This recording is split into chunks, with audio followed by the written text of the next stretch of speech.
오늘 새벽 성주에 사드 핵심 장비가 전격 배치됐습니다. 정부와 주한미군은 오산기지에 보관해온 사드 핵심 장비 엑스밴드 레이더를 성주 골프장으로 이동시켰습니다.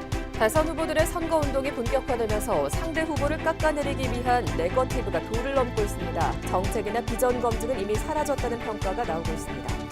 대선 공약이 제대로 지켜지지 않는 데는 재원이 한정돼 있는데 표를 의식한 선심성 공약이 남발되기 때문이라는 지적입니다. 농민들을 상대로 한 소득 지원 사업 보조금이 줄줄 새고 있습니다. 비양심과 안이함으로 구멍 뚫린 보조금 지원 사업의 실태를 집중 취재했습니다. 여러분 안녕하십니까? 4월 26일 수요일 아침 대구 MBC 뉴스투데이입니다. 오늘 아침까지는 빗방울이 떨어지다가 낮부터는 맑고 따뜻하겠습니다. 이후로도 당분간 맑고 포근한 날씨는 계속되겠습니다. 이시정 기상캐스터입니다. 네, 새벽에 내리던 비는 보시는 것처럼 대부분 그친 상태입니다. 오늘 아침까지는 약하게 빗방울이 떨어지는 곳이 있겠지만 이내 낮부터는 맑은 하늘이 드러나겠고요. 대부분 지역의 낮 기온이 20도를 웃돌면서 포근한 데다 미세먼지 농도도 보통 단계를 보이면서 대기의 질도 대체로 무난하겠습니다. 당분간 대체로 맑은 날들이 많겠고요. 갈수록 기온도 더 올라서 예년보다 포근한 날들이 많겠습니다. 다만 낮 기온이 크게 오르는 만큼 일교차는 커지니까요. 건강 관리에는 조금 더 신경 써주시는 게 좋겠습니다. 날씨 정보였습니다. 네, 오늘 새벽 성주 골프장에 사드 핵심 장비가 전격 배치됐습니다. 이 과정에서 주민과 경찰이 대치하면서 일부가 다쳐 병원으로 옮겨졌습니다. 김현애 기자 자세한 상황 전해주시죠. 네, 오늘 새벽 4시 45분쯤 성주군 초전면 성주 골프장에 사드 핵심 장비가 반입됐습니다. 지난 22일 미군이 우리 국방부로부터 사드 부지를 공여받은 지 6일 만입니다. 주한미군은 최근 미국 본토에서 반입해 외관 미군 기지에 보관 중이던 레이더와 발사대 등을 어제 저녁부터 오늘 새벽 사이 트레일러 6대에 싣고 이동시켰습니다. 경찰은 성주군 초전면 일대에 8천여 명을 동원해 소성리 마을회관 앞은 물론 성주 골프장으로 통하는 지방도 등을 모두 통제했습니다. 이 소식이 알려지자 주민과 원불교 관계자 등이 모여 기도회를 열고 차량을 이용해 도로를 막는 등 저지에 나섰습니다. 장비 반입 과정에서 이를 저지하는 주민들과 경찰이 대치하면서 사드 배치 반대 대책위원회와 원불교 관계자 등 5명이 다쳐 인근 병원으로 옮겨졌으며 여전히 경찰과 주민들이 현장에서 대치하고 있습니다. MBC 뉴스 김은혜입니다.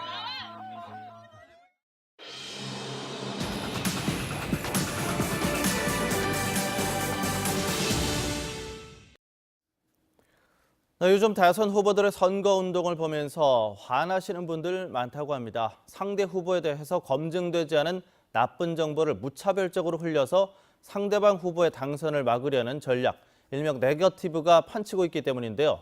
이번 대선 선거운동 과정에서 각 후보들의 네거티브 공세가 갈수록 심해지면서 정책 선거는 이미 사라졌다는 평가가 나오고 있습니다. 이상원 기자가 보도합니다.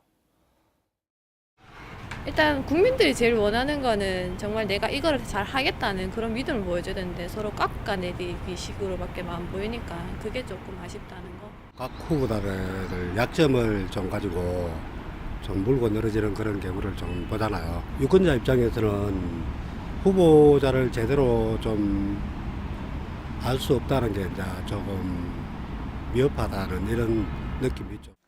대선 운동이 중반전으로 들어서면서 TV 토론 유세 현장에서 경쟁 상대인 상대방 후보를 흠집내기 위한 네거티브 공방이 도를 넘고 있습니다. 네거티브 공세는 사실이 아니어도 상관없다는 식의 검증되지 않은 음해나 다름없지만 각 정당들은 유권자들에게 이보다 더 효과적인 전략이 없다면서 자제는커녕 증폭시키고 있습니다. 급조된 60일간의 대선이다 보니까 긍정적인 얘기를 해서 국민들에게 호소해서 표를 얻기보다는 오히려 네거티브를 통해서 상대방 표를 깎는 것이 오히려 더 효율적이다라고 각 캠프에서 보는 것 같습니다. 이런 네거티브 공세에 가려 후보들의 정책과 공약, 비전은 전혀 부각되지 못하고 있습니다. 이러다 보니 정책과 공약 개발에 소홀해지고 공약을 만들어도 실현 가능성이 부족한 내용이 급조되고 있는 상황입니다. 정책이라는 부분들은 그야말로 사실 아마 후보자 본인들도 그 정책의 실현 가능성에 대해서 확신하는 후보가 얼마나 될까요? 감추어졌던 부분들을 갖다 들춰내는 그런 네거티브가 더 강화될 거라고 봐요.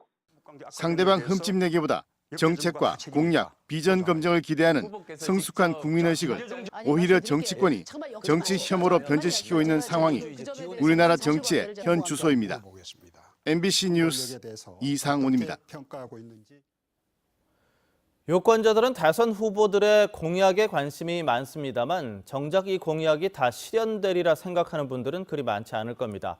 지키겠다고 약속한 공약이 지켜지지 않는 이유 알아봅니다. 정동원 기자입니다.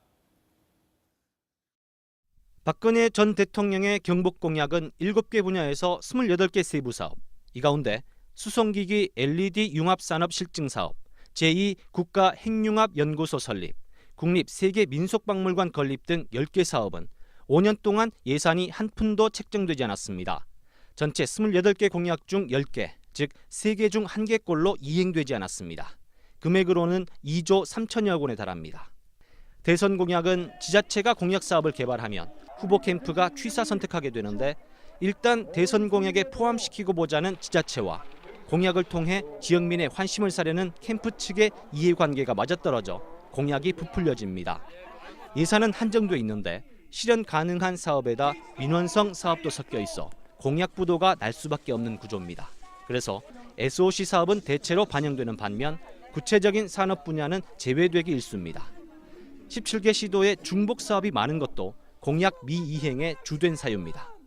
예산이 줄여지는 과정에서 날아가는 사업도 있고 예타 사업 회복하니까 실현 가능성이 아직은 부족하다 해서 날아가는 사업도 있고.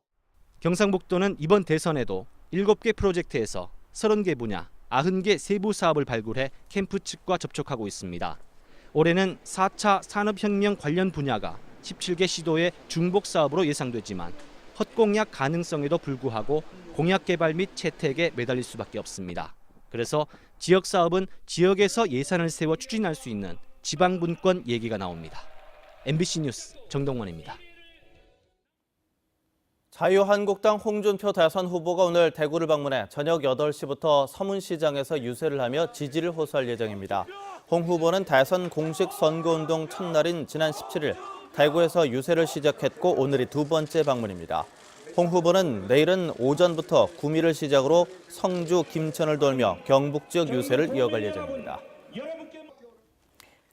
이번에는 세계 각국과 FTA 체결 이후 피해를 보는 농민들을 위한다면서 경상북도가 시행하고 있는 보조금 지원 사업의 문제를 집중 취재했습니다. 우선 농민 소득 창출을 위한다면서 보조금 지원 사업이 얼마나 주먹구구식으로 시행되고 있는지 청도군의 한 농촌 체험 사업을 통해서 알아보겠습니다. 한태현 기자가 현장을 다녀왔습니다. 청도군의 한 농촌 체험 시설입니다. 지난 2012년 농가 수익 사업을 한다며 주민들이 조합을 결성해 소득사업 육성 명목의 보조금 2억여 원을 받았지만 최근 휴업을 한 상태입니다. 이런 보조금 지원을 받으려면 개인이 아닌 마을의 공동이익을 위해 최소 10명 이상의 조합원이 참여해야 합니다. 하지만 사업이 어려워지면서 조합원 수가 급감했고 3년째 조합원은 5명뿐입니다. 처음부터 저도 안 되는 거 없지 그러니까 후회해서 먹고 잘하려고 하는데. 조합원 수가 규정에 이처럼 미치지 못하면 관할 기관인 청도군에 신고해야 하고 청도군은 사업 지속 여부를 판단해 보조금 회수 명령을 내려야 하는 등 사후 조치를 해야 합니다. 하지만 이런 사실을 전혀 몰랐던 청도군은 지난해 원활한 사업을 당부한다는 한 차례의 협조 공문만 보낸 게 전부입니다. 그 당시에 그 당통자 하신 분들이 그 내용을 잘 몰라서 가지고 그럴 수도 있는데 제가 왔을 때는 그런 부분이 좀 위험한 부분이 있어서 그래서 이제 사업주가 제대로 할 수 있도록 공문으로서 이제. 체험 시설에는 청도 지역 농촌 특색과 상관도 없는 커피 볶는 기계가 놓여 있습니다. 당연히 보조금으로 산 장비입니다. 보조금으로 운영되는 체험 시설을 담보로 억대의 돈을 빌리다가 적발되기도 했습니다.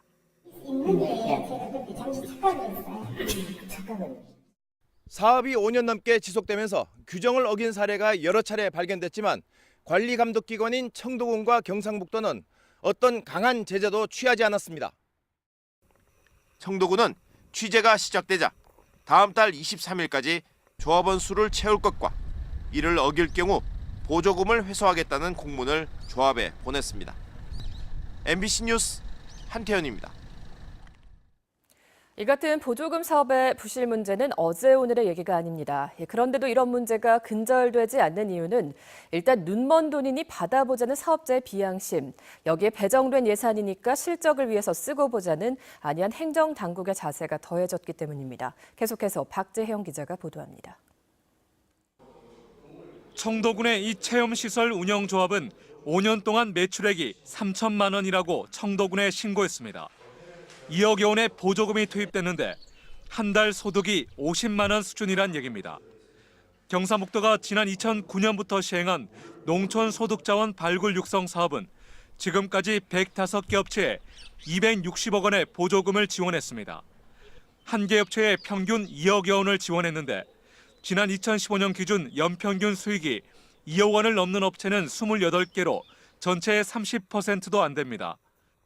눈먼 보조금 사업이다 보니 사업성은 고려하지 않은 채 우선 예산 지원이나 받아놓고 보자는 식이 대부분이었던 것입니다. 지자체나 당사자들이 사업을 하기 위해서 사업을 신청을 한 게 아니고 예산이 내려오니까 그 예산을 쓰기 위해서 보조금을 받아 쓰기 위해서 신청을 한 이런 경우가 아닌가. 경상북도나 일선시군 역시 보조금을 지원하기만 했을 뿐 사업자들을 상대로 지켜야 할 규정에 대해 교육조차 하지 않았습니다. 실적 보고도 업체들의 양심에 맡기다 보니 사후 관리가 사실상 없는 셈이나 마찬가지였습니다. 이번 일을 계기로 또 문제점이 많이 발견되고 있으니까 제도 개선이라든지 지침 개선을 통해서 좀 반영하도록 하겠습니다. 국민 세금인 보조금으로 확보한 재산들은 10년이 지나면 관리 기관이 끝나면서 사업 실정이나 관리 규정 준수 등의 여부와 상관없이 사업체 소유로 넘어가게 됩니다. 전문가들은 규정을 어긴 곳에 대해선 과징금 부과나 수급 자격 영구 박탈 등 강력한 제재가 필요하다고 지적합니다. 그러나 무엇보다 사전에 사업의 효과나 정책 방향과의 일치 여부 등을 검토한 뒤 현장 실사를 의무화하는 등 보다 꼼꼼한 보조금 대책 수립이 필요해 보입니다. MBC 뉴스 박재영입니다. 대구의료원은 경제적인 어려움으로 제때 수술을 받지 못하는 저소득 의료 취약계층에게 무료 수술을 지원하기로 했습니다. 무료 수술 지원 과목은 정형외과와 안과, 외과 등 3개이며 지원 대상은 의료급여나 차상위 계층 대구 시민 가운데 65세 이상의 노인과 장애인을 우선적으로 선정할 예정입니다. 현행 의료법에서는 환자의 본인 부담금을 면제하거나 할인할 수 없지만 자치단체장의 사전 승인을 받으면 지원할 수 있습니다. 영덕 황금은어 양식 사업이 군의회의 연이은 예산 삭감으로 존폐기로에 섰습니다. 영덕에서만 잡힌다는 황금은어를 특산물로 육성하기는커녕 축제에 쓸 물량마저 없어서 다른 지역에서 구입해 쓰는 딱한 형편입니다. 김경 기자가 취재했습니다. 유치원생들의 응원을 받은 어린 은어가 고향을 찾아갑니다. 작년 가을 50촌에서 포획한 어미 은어에서 채란해 지금껏 키워왔는데 올해가 마지막 방류가 될 처지입니다. 영덕군의회가 인건비 등 9천만 원을 1차 추경에서도 승인해 주지 않아 양식장을 더 이상 운영할 수 없게 됐습니다. 양식이 중단되면 당장 축제에 쓸 은어를 전량 외지에서 사와야 합니다.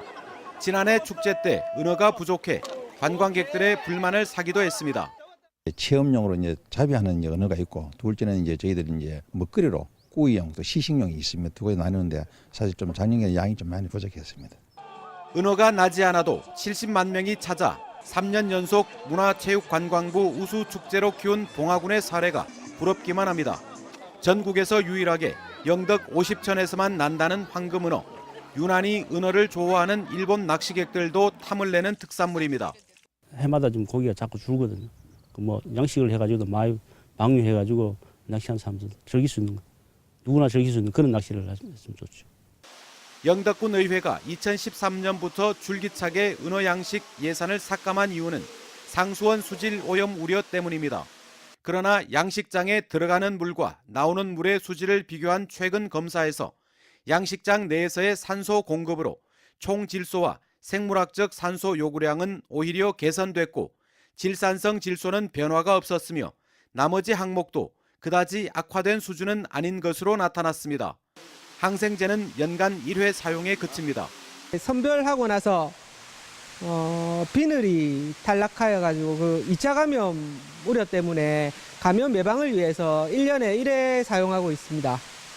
영덕이 특산물인 대게와 송이는 아직까지 인공적으로 증식할 수 없지만 양식이 가능한 은어는 또 하나의 관광 자원이 될 수도 있습니다. MBC 뉴스 김기영입니다. 일과 시간에 열리는 대규모 초등학교 교사 배구대회 논란 전해드렸는데요. 일과 시간에 어떻게 이런 게 가능한지 살펴봤더니 관리 감독을 해야 할 교육당국이 자체 지침까지 어겨가면서 부추긴 것으로 드러났습니다. 보도에 김은혜 기자입니다. 대구교총이 주최하는 대구 초등교사 배구대회에는 83개 학교가 68개 팀을 구성해 참가하고 있습니다. 9인제 배구로 한 번에 1000명 가까이 대회에 참여합니다. 9명에다가 후보들 뭐 서너 명씩 이렇게 하면은 한 번 10여 명이잖아요. 네. 거기다 응원단 그다음에 뒤에 간식도 준비해 가는 팀 이래 하면은 그 정도면 1000명이 배구하러 다니는 거예요. 대구시 교육청은 이 배구 대회에 1,600만 원의 보조금을 지원하고 본선과 예선 경기 참가는 출장 처리를 해주고 있습니다. 예외 목적으로 참가하신 부분은 출장을 인정을 한다고 하시고 출장을 인정을 해드린다니까요. 예선전 같은 경우에는 이제 대회의 이제 일부라고 보실 수가 있겠죠. 하지만 대구시 교육청이 각급 학교에 내려보낸 학교 경영 가이드북에는 교원단체 주최 체육 행사에 교원이 선수로 참여하는 경우 교원 본연의 직무 수행과 무관하다는 이유로 출장 불가를 명시하고 있습니다. 교육당국이 스스로 지침을 어겨가면서 교사 배구대회 참여를 부추기고 있는 것이나 마찬가지입니다. 사정이 이렇다 보니 상당수 학교에서 일과 시간 연습이 꺼리낌 없이 이루어지고 있습니다. 근무 시간에 한 3시에 수업 마치고 수업 땡 하자마자 뭐 배구 감독이 뭐요 배구 하기 시작하면은 4시 반까지 1시간씩 이렇게 하는 거죠. 앞뒤가 맞지 않는 대구시 교육청의 행정이 새학기 시작과 함께 터져나온 일과 시간 배구 논란을 더욱 부추기고 있습니다. MBC 뉴스 김은혜입니다. 전교조 대구지부는 성명을 내고 기초학력진단평가 우수학교로 선정된 학교에 업무 추진비로 쓰도록 시상금을 주기로 한 것은 비정상적 교육으로 학교 현장 파행을 불러온다며 즉각 철회할 것을 촉구했습니다. 전교조는 일제고사라 불리는 기초학력진단평가는 초등학생들을 성적으로 줄 세우고 부진 학생에게 치욕감을 줄 뿐이라며 일제고사도 폐지해야 한다고 주장했습니다. 이보다 앞서 대구시 교육청은 지난달 초등학교 3학년부터 중학교 2학년까지 기초학력진단평가를 실시했고 초등학교 3학년 성적이 우수한 70개 학교에 시상금을 주기로 했습니다. 소방 관련 새로운 제품을 보고 안전 체험도 할 수 있는 제14회 국제소방안전박람회가 열립니다. 오늘부터 3일 동안 대구 엑스코에서 열리는 이번 박람회는 특수 방화복과 화재 진압 튜브 등 소방 관련 제품들이 전시되고 소방안전 관련 학회와 취업 설명회도 열립니다. 이 밖에도 아파트 화재 대피 체험, 심폐소생술 경연 등 일반 시민과 학생들을 위한 다양한 체험 프로그램도 무료로 진행될 예정입니다. 대구시 상수도사업본부가 다음 달부터 원수 수질검사 항목을 205개에서 250개로 정수 수질검사 항목은 200개에서 270개로 늘리기로 했습니다. 이를 위해서 상수도사업본부는 지난해 20억 원을 들여서 최첨단 수질 분석 장비 6대를 구입하는 한편 수질연구소 신물질 연구팀도 신설했습니다. 한편 세계 보건기구가 권장하고 있는 수질검사 항목은 163개인데 이번에 검사 항목을 늘리면서 대구가 전국에서 가장 많은 종류의 수질검사를 하는 도시가 됐습니다. 통계청이 발표한 지난해 하반기 지역별 고용조사에 따르면 울릉군이 지난해 79.5%의 고용률을 보여서 전국 155개 시군 가운데 가장 높았습니다. 울릉군의 취업자 6천 명 가운데 28%는 임시 일용직으로 전국에서 최고 수준이었는데 이는 농림어업 비중이 높은 다른 군 지역과 달리 각종 서비스업 취업자가 43%로 높은 비중을 차지하기 때문으로 분석됐습니다. 또 군을 제외한 시 지역에서는 관광객 특수 효과에 힘입은 제주 서귀포시가 72.4%로 가장 높은 고용률을 기록했습니다. 대구시 민생사법경찰관은 최근 2달 동안 노인 요양시설과 식품 납품업체 110여 곳을 대상으로 안전한 먹거리 공급 여부를 조사해서 6곳을 적발했습니다. 대구시는 6곳 가운데 유통기한이 지난 제품을 보관한 한 곳에는 행정처분 명령을 내렸고 영업신고를 하지 않고 식자재를 판매한 2곳은 검찰에 고발했습니다. 한국농수산식품유통공사가 오는 11월 말에 열릴 2017 대한민국 식품대전에 참가할 식품기업을 모집합니다. 올해 대한민국 식품대전은 오는 11월 29일부터 나흘 동안 서울 양재동 농수산식품유통공사에서 열리고 국내외 바이어를 초청한 1:1 구매 상담과 전문가 현장 상담 등 판로 개척에 도움이 될 만한 다양한 행사가 마련됩니다.